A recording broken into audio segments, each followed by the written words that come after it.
engines filled Murphy's auto repair like a gritty rock concert, each clank and grind a note in the mechanical chaos. Delilah Martinez, her dark hair pulled back under a faded bandana, wiped sweat from her brow, smearing a streak of clean skin through the grime on her face. She'd been wrestling with a stubborn alternator on a beat-up Chevy for 2 hours, her calloused hands moving with the precision of a watchmaker. "Damn thing's more stubborn than my ex-husband," she muttered, her voice barely audible over the shop's din. Rusty Peterson, the shop's veteran mechanic, let out a gravelly chuckle. His weathered face, etched with 4 decades of grease and grit, carried stories no one bothered to ask about anymore. The afternoon sun slanted through dusty windows, painting long shadows across a floor littered with tools that had seen better days but still got the job done. This wasn't a shiny dealership with polished floors and touchscreen diagnostics. This was Murphy's, raw, honest, the kind of place that kept America's cars running on sweat and know-how. Then came the silver Mercedes-Benz, gliding into the lot like it had wandered into the wrong neighborhood. "Well, ain't that something?" Rusty said, squinting through the grime-streaked window. "That car's worth more'n I make in 3 years." Delilah glanced up, her gut tightening. Fancy cars meant fancy problems, and fancy problems meant fancy attitudes. 12 years in the business had taught her that much, and she'd learned it the hard way. The driver's door opened, and out stepped Preston Montgomery, a man who looked like he'd been ironed into his tailored suit. Mid-40s, hair gelled to perfection, he carried the kind of confidence that came from boardrooms, not engine bays. He scanned the shop with a faint sneer, like he'd just stepped into a dive bar and regretted it. Delilah caught the look and rolled her eyes. "Here we go," she thought. "Afternoon," Preston said, his voice crisp as he approached the counter. "I've got a problem with my car. It's making a noise, kind of a whine, maybe a grind. I need someone who knows what they're doing to take a look." He emphasized, knows what they're doing, like he doubted anyone in the shop qualified. Rusty, leaning against a workbench, raised an eyebrow but didn't move. Delilah set down her wrench and walked over, wiping her hands on a rag that was more oil than cloth. "What kind of Mercedes?" she asked, keeping her tone neutral. Preston blinked like he hadn't expected her to speak. "It's a 2023 S-Class, top of the line. I'm sure it's nothing you see every day around here." His eyes flicked over her coveralls, lingering on the grease stains like they were a personal insult. Delilah ignored the jab. "Whine or grind, you said. When does it happen?" "Accelerating, braking, idling." Preston hesitated, thrown by her directness. Mostly when I accelerate. Look, no offense, but is there someone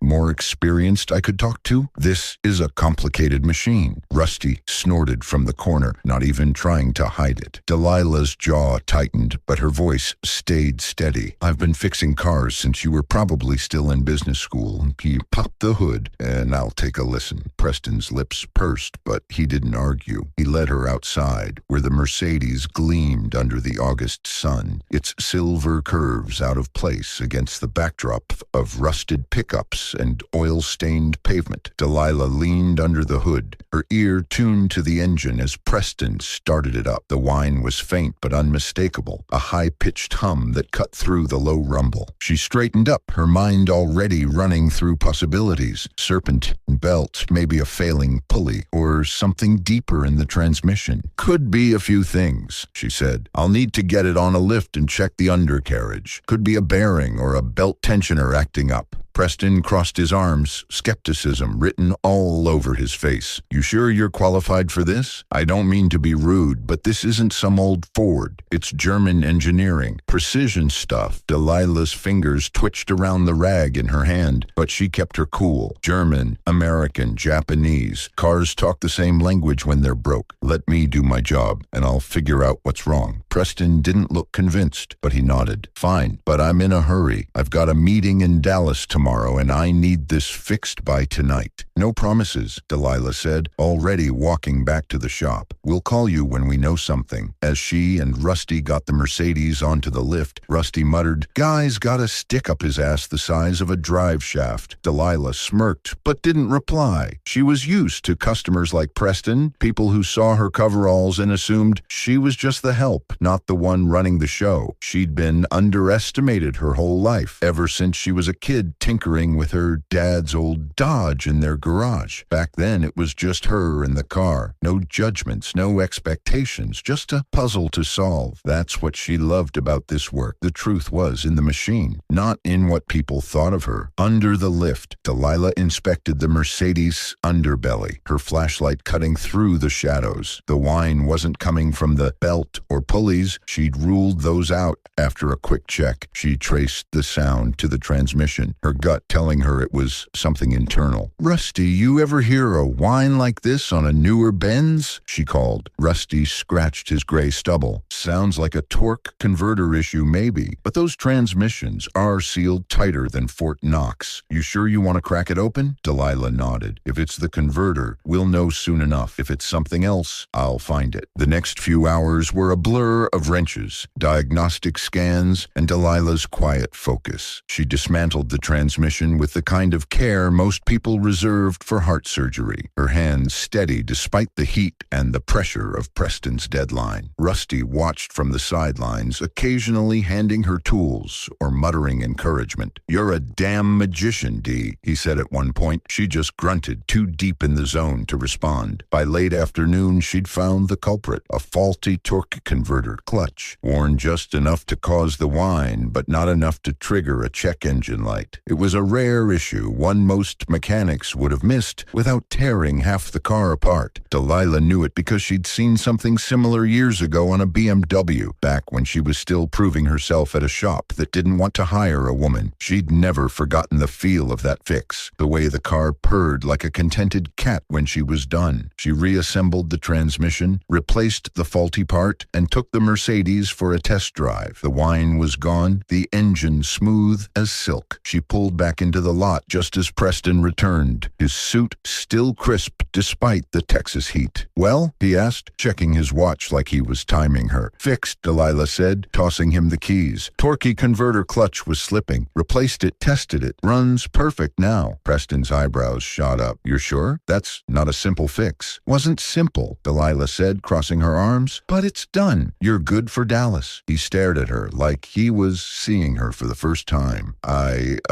owe you an apology," he said, his voice softer now. "I didn't think, well, I misjudged you." Delilah shrugged. "Happens all the time. Just pay the bill and drive safe." Preston nodded, pulling out his wallet. As he handed over his credit card, he hesitated. "You know, I'm an engineer, work on aerospace systems, big projects. I thought I knew precision, but what you did, that's something else." Delilah didn't smile, but her eyes softened. "Cars, planes, it's all just machines. You listen, they tell you what's wrong." He laughed, a genuine sound that cut through the shop's noise. "I'll remember that." As Preston drove off, the Mercedes purring like it was fresh off the lot, Rusty clapped Delilah on the shoulder. "You showed him, Dee. Hell, you showed us all." Delilah wiped her hands on her rag, already turning back to the Chevy. "Just another day," she said, but there was a quiet pride in her voice. She didn't need Preston's approval or anyone's. The truth was in the work, in the hum of a fixed engine, in the grease under her nails. That was enough. Delilah slid back under the Chevy, her focus snapping back to the alternator like a gear clicking into place. The shop's rhythm resumed, clanks of metal, the low hum of a radio playing classic rock, Rusty's occasional mutter about a stubborn bolt. The Mercedes was gone, but its shadow lingered in the air, a reminder of the world outside Murphy's Auto Repair, where people like Preston Montgomery rarely crossed paths with people like Delilah Martinez. She didn't dwell on it. There was work to do, and the Chevy wasn't going to fix itself. As the sun dipped below the horizon, painting the shop's windows orange, the bell above the door jingled again. Delilah didn't look up, assuming it was another customer with a flat tire or a rattling muffler, but Rusty's voice cut through her focus. "Dee, you might want to see this." "Yes, huh?"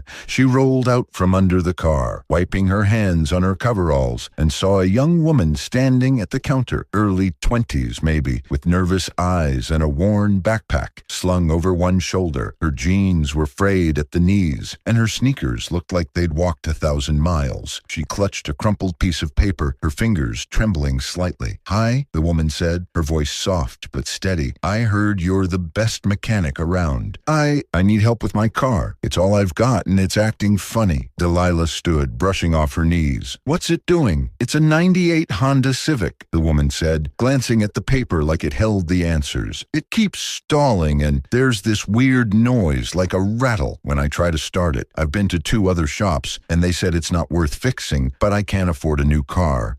I need it to last a little longer." Delilah's eyes flicked to the woman's face, catching the worry etched there. She knew that look, someone hanging on by a thread, their whole life tied to a car that was one bad day from giving up. "All right," Delilah said. "Let's take a look. Where's it parked?" The woman, her name was Mia, she said, led Delilah outside to a faded blue Civic that looked like it had lived a hard life. Dents peppered the hood, and the paint was peeling in patches, but the tires were decent, and the windows were clean. Mia cared about this car, Delilah could tell. It wasn't just a ride, it was her lifeline. Delilah popped the hood and leaned in, her flashlight sweeping over the engine. It was a mess: oil residue, worn belts, a battery that looked older than Mia herself. She had Mia start the car, and sure enough, the engine sputtered, coughed, and let out a metallic rattle that made Delilah's stomach sink. Starter motor, she thought, but she'd need to dig deeper to be sure. Back in the shop, with the Civic on the lift, Delilah worked methodically, her hands moving through the familiar dance of diagnostics. Mia hovered nearby, watching with a mix of hope and dread. "You think it's fixable?" she asked, her voice barely above a whisper. "Everything's fixable," Delilah said, not looking up. "Just a question of time and money." Mia's face fell. "I don't have much of either." Delilah paused, her wrench still in hand. She'd heard those words before, too many times. Her own life hadn't always been steady. Single mom, scraping by, learning the trade because it was the only way to keep her own car running. She glanced at Mia, who was twisting the strap of her backpack like it was a lifeline of its own. "Tell you what," Delilah said, "let me figure out what's wrong first. We'll work something out." Mia nodded, but her eyes were wary, like she'd heard promises before that didn't pan out. Delilah turned back to the Civic, her mind racing through the symptoms. The rattle was definitely the starter motor, but the stalling could be a fuel pump issue or something in the ignition system. She ran a diagnostic scan, but the Civic was too old for fancy computers to spit out easy answers. This was going to be old-school hands-on work, and that's the story of Delilah Martinez, proof that the real horsepower lies in heart, grit, and know-how. At Murphy's Auto Repair, it's not just about fixing cars. It's about fixing lives, one puzzle at a time. If you loved Delilah's story, hit that subscribe button to catch more tales of real people doing extraordinary things. Like this video, comment below with your thoughts. Have you ever been underestimated like Delilah? And don't forget to share this story with your friends to spread the word. Let's keep the engines running and the stories rolling.